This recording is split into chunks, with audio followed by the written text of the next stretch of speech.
Belief. You attend conferences like this one in order to become more aware as to what's going on with this epidemic. You want to make your conceptions more sophisticated because the more sophisticated your conceptions, the less likely you will encounter circumstances that you will be unable to deal with. You really need to know what to think. And not only what to think, but what you're currently thinking. Well, you're in luck. Over the last 25 years, there's been a revolution in science which transforms the way we look at the world. And that's what I would like to talk to you about for a few minutes today. We don't really understand what the word sacred means anymore. There was a time when the ideas around what is and is not sacred were common and almost universal. But for modern, free-thinking, fundamentally liberal people, the idea of the sacred is taboo. And if not taboo, it's largely incomprehensible. Do you remember the Ark of the Covenant? There's an Indiana Jones movie about it. I forget the name, but actually the mystery surrounding the Ark of the Covenant derives from a story in the Old Testament. The ancient Hebrews, or Israelites as we call them, they were moving the Ark of the Covenant, and one of the most horrifying events in the Bible occurs. Remember, the Ark of the Covenant is a device that was built in order to house the Word of God. And there was a rule among the Israelites that under no circumstances was anyone supposed to touch it.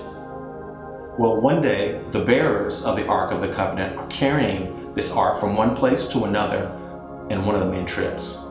And the Ark begins to fall, and another man reaches out to catch the Ark, and when he touches it, God strikes him dead. Now, we look at that story and the first thing we think is, damn, that's a bit harsh. I mean, give me a break. This guy was trying to do what he thought was right, and instead of being praised or celebrated, he's struck down by the very same God he was trying to honor. What in the world are we supposed to learn from a story like that? That God is unreasonable? That God is too strict? That God is impossible to satisfy? Actually, I don't think so. In my humble opinion, this story is designed to teach us a lesson. That lesson is this: there are certain things in this world that you can touch, but it will cost you your life. Even if the reason you touch it is to do something good.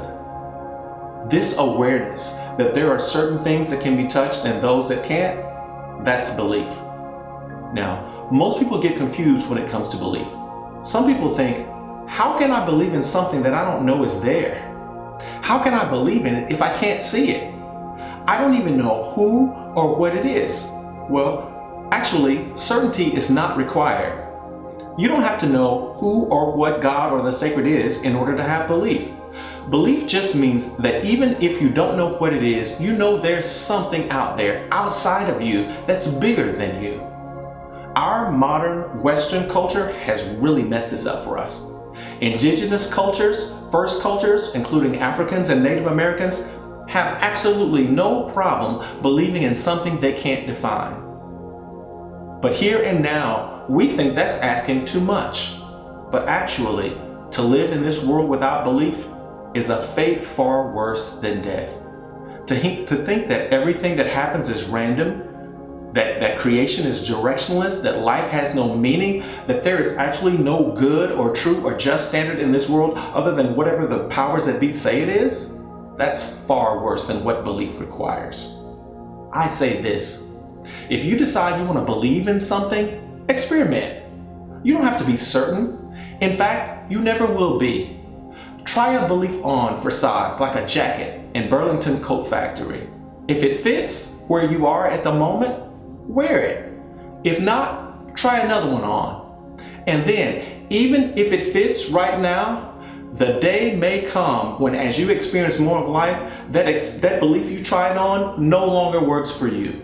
Well, you know what to do then. Take it off and try on another one. No harm, no foul. Be well.